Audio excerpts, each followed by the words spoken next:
मैं अयोध्या नगर बोल रहा हूं। मेरा नाम अयोध्या इसलिए पड़ा क्योंकि मुझे युद्ध में ना तो कभी पराजित किया जा सका और ना ही किया जा सकेगा। वेदों में मुझे ईश्वर की नगरी कहा गया है और मेरी संपन्नता की तुलना स्वर्ग से की गई है। आदिकाल से मैं पवित्र सरयू नदी के तट पर 12 योजन लंबाई और 3 योजन चौड़ाई में बसा था। कई शताब्दियों तक मैं सूर्यवंशी राजाओं की राजधानी रहा। मेरा इतिहास हिंदू धर्म के सबसे पुराने इतिहासों में से एक है। मेरी उत्पत्ति ब्रह्मा जी के मानस पुत्र मनु से संबंधित है। मैं और मेरा सूर्यवंश मनु के पुत्र इक्ष्वाकु से प्रारंभ हुआ था। वेदों और पुराणों में मुझे अयोध्या के नाम के साथ और भी कई प्राचीन नामों से पुकारा गया है, जैसे साकेत, कौशलपुर, अवध, श्रावस्ती और अयोध्या। मेरा नाम अयोध्या यूं ही नहीं पड़ा, बल्कि इसके पीछे बहुत बड़ा धार्मिक महत्व है। स्कंद पुराण के अनुसार आ अक्षर ब्रह्मा है, या अक्षर विष्णु है तथा धा अक्षर शिव का स्वरूप है। यदि आप वेद व्यास के हाथों लिखित अथर्ववेद के पन्नों को पलटेंगे तो भारत की सबसे प्राचीन सप्तपुरियों में प्रथम स्थान पर आपको मेरा ही नाम दिखाई देगा।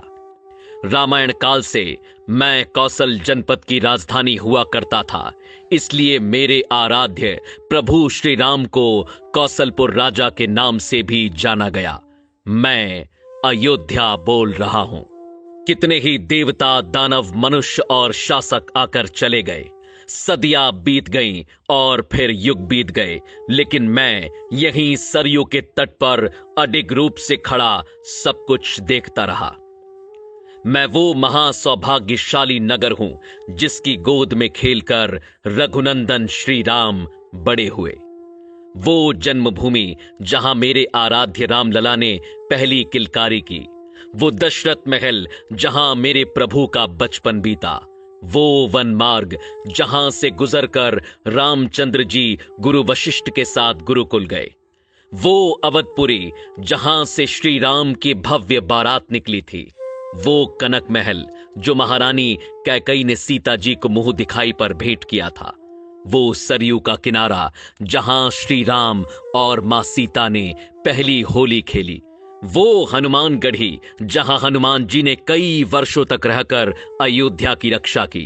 वो राम की पैड़ी जहां खड़े होकर राम लक्ष्मण ने संसार के सारे तीर्थ स्थानों के एक साथ दर्शन किए। वो सहस्त्रधारा घाट जहां लक्ष्मण जी ने अपनी देह त्यागी और शेषनाग के रूप में दिखाई दिए। वो गुप्तार घाट जहां स्वयं मेरे प्रभु श्री राम जल समाधि लेकर बैकुंठ को लौट गए। मुझसे विदा लेते वक्त उन्होंने मुझे अमर और अजय रहने का वरदान दिया था। मेरी आंखों में बिछो के अश्रु भर आए थे। मैं अयोध्या बोल रहा हूं। यह सभी कुछ अपनी इन्हीं आंखों से देखा है मैंने। मेरे प्रभु जब 14 वर्षों के वनवास पर चले गए तब मेरे नगर का बच्चा बच्चा रोया था। महाराज दशरथ को मैंने पुत्र वियोग में तड़प तड़प कर अपने प्राण छोड़ते हुए देखा। मैं वहीं उनके पास ही खड़ा था। सभी रोए, लेकिन मैं फिर भी कमजोर नहीं पड़ा। मुझे विश्वास था कि मेरे कोने कोने को अपनी आभा से प्रकाशित करने वाले प्रभु श्री राम एक दिन लौट कर आएंगे। वह दिन भी आया जब सबके प्राणों से प्यारे श्री राम वनवास से लौट कर आए। उस दिन मेरी भूमि पर महादीपोत्सव मनाया गया था। मेरी शोभा को मानो 4 चांद लग गए। मैंने अपनी आंखों से श्री राम का राज्य अभिषेक होते देखा, जिसके पश्चात उन्होंने 11,000 वर्षों तक राज्य संभाला और मेरी गरिमा को सजाए रखा। श्री राम के शासन के वो 11,000 वर्ष जो आप सभी ने केवल पुराणों के पृष्ठों में पढ़े होंगे, मैं उसके एक एक पल का साक्षी हूं। मैं अयोध्या बोल रहा हूं। लेकिन मेरे प्रभु के बैकुंठ लौट जाने के बाद मैंने जो अथाह संघर्ष किया उसकी आप कल्पना भी नहीं कर सकते। श्री राम के जाते ही संपूर्ण अयोध्या पर बसने वाले मंदिर, राजमहल, घर द्वार सभी कुछ को मैंने सरयू में समाहित होते देखा। वह दृश्य मैं आज भी नहीं भूल सकता, जब मात्र मेरी भूमि ही शेष रह गई थी। अनेकों वर्षों तक यह भूमि यूं ही रिक्त पड़ी रही और मैं प्रतीक्षा करता रहा इसे पुनः सुसज्जित करने वाले की। अनेकों वर्षों बाद यह प्रतीक्षा खत्म हुई और भगवान राम के पुत्र महाराज कुश ने अपनी युवावस्था में सर्वप्रथम अपने पिता श्री राम की पुण्य जन्मभूमि पर मंदिर का निर्माण करवाया। सूर्यवंश की अगली 44 पीढ़ियों तक यह अस्तित्व में रहा। वर्ष बीतते गए और पूरा युग बीत गया। मैंने द्वापर युग का आरंभ भी देखा और उसका अंत भी। सूर्यवंश के अंतिम राजा बृहदबल की मृत्यु महाभारत के युद्ध में अभिमन्यु के हाथों हुई और उसके बाद मैं एक बार फिर अकेला पड़ गया। कलयुग का आरंभ हुआ। समय के साथ धीरे धीरे मैं लुप्त होने लगा। मेरे अयोध्या नाम को जानने वाले सभी मुझे छोड़कर चले गए। कलयुग के आते ही मेरी फिर से अस्तित्व में आने की उम्मीद टूटने लगी। लेकिन कदापि मेरे आराध्य श्री राम की ही कृपा थी कि कलयुग के आरंभ में एक दिन चक्रवर्ती सम्राट विक्रमादित्य शिकार खेलते हुए मेरी अयोध्या भूमि पर पहुंचे।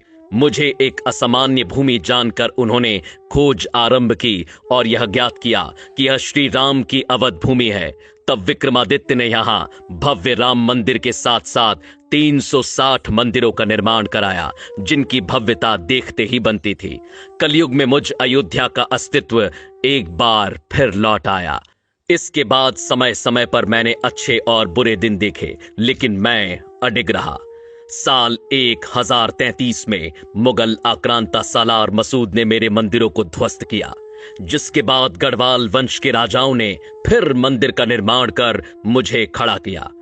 साल 1528 में मुगल बादशाह बाबर के निर्देशों पर फिर मुझे कुचलने की कोशिश की गई और मेरे सर्वस्व श्री राम के पूज्य जन्म स्थान पर बलपूर्वक मस्जिद खड़ी कर दी गई। मेरे रामलला से प्रेम करने वालों के हृदय में ये आग धधकती रही कि श्री राम को न्याय कब मिलेगा, और 1853 में यह आग भड़क उठी जब यहां पहली बार हिंदू मुसलमानों के बीच दंगे हुए। उस समय अंग्रेजी सरकार ने अस्थायी रूप से समझौता कराया। साल 1949 की खुदाई में यहां श्री राम के अवशेष मूर्तियां पाई गईं, जिसके बाद 1950 में सिविल कोर्ट में मूर्ति स्थापित करने की इजाजत मांगी गई। साल 1961 में एक बार फिर मेरी जागती उम्मीदों पर प्रहार हुआ और मेरे आराध्य श्री राम की मूर्तियां हटाने की कोशिश की गई। साल 1984 में विश्व हिंदू परिषद ने मंदिर निर्माण के लिए कमेटी का गठन किया और हिंदुओं को एक छोटी सी विजय के रूप में यहां अपने प्रभु श्री राम की पूजा करने की अनुमति मिली। इसी क्रम में साल 1992 में कई हिंदू संगठनों ने मिलकर मस्जिद के विवादित ढांचे को गिरा दिया, जिसके बाद देश भर में सांप्रदायिक दंगे भड़क उठे, जिसमें 2000 से ज्यादा लोगों को अपने प्राणों की आहुति देनी पड़ी। साल बीतते गए, अदालत की सुनवाई जारी रही, अर्जियां लगती रहीं, तारीखें मिलती रहीं, लड़ाई लड़ने वाले चेहरे भी बदलते गए, लेकिन इन सब के बीच मैं अयोध्या डटकर खड़ा रहा, इस उम्मीद के साथ कि यह मेरे प्रभु श्री राम की भूमि है जो कोई नहीं छीन सकता। आखिरकार बहुत लंबी प्रतीक्षा के बाद साल 2019 में इस लड़ाई में पहली विजय मिली, जिससे मेरा रोम रोम खिल उठा जब सुप्रीम कोर्ट ने मेरे प्रभु श्री राम के पक्ष में फैसला सुनाया और 2.77 एकड़ भूमि के हिस्से को मेरे रामलला के लिए लौटाया। साल 2020 में श्री राम मंदिर का भव्य भूमि पूजन कार्यक्रम आयोजित किया गया, जो मेरी दूसरी विजय के रूप में मुझे प्राप्त हुआ, और मेरी तीसरी और अंतिम विजय आज सभी के सामने है, जब साल 2024 में एक अद्वितीय और भव्य मंदिर निर्माण के बाद स्थायी रूप से मेरे सर्वस्व श्री राम की प्राण प्रतिष्ठा होने जा रही है, जिसकी एक झलक देखने के लिए हर कोई लालायत है। मैं अयोध्या बोल रहा हूं। आज मैं ऐसा महसूस कर रहा हूं मानो मेरी युगों युगों की तपस्या सिद्ध होने जा रही है। मैं नहीं जानता कि आप में से किसे ये सारी बातें सत्य लगती हैं और किसे केवल एक कल्पना, लेकिन मैं वो अयोध्या हूं जिसने अपनी आंखों से इन सभी दृश्यों को देखा है। युगों युगों से इस कठिन समय को मैंने जिया है, और मुझसे बेहतर भला ये कौन जानता है कि लोग आते जाते रहेंगे, युग बदलते रहेंगे, लेकिन मेरे आराध्य श्री राम हर युग में है, हर काल में है, हर घड़ी में है, दृश्य और अदृश्य दोनों रूप से सदैव यहां उपस्थित रहेंगे। और मेरे उस मंगल भवन के दरबार में देर हो सकती है, लेकिन अंधेर नहीं। जय जय श्री राम। अगर आपको यह वीडियो पसंद आया तो इसे शेयर करना ना भूलें।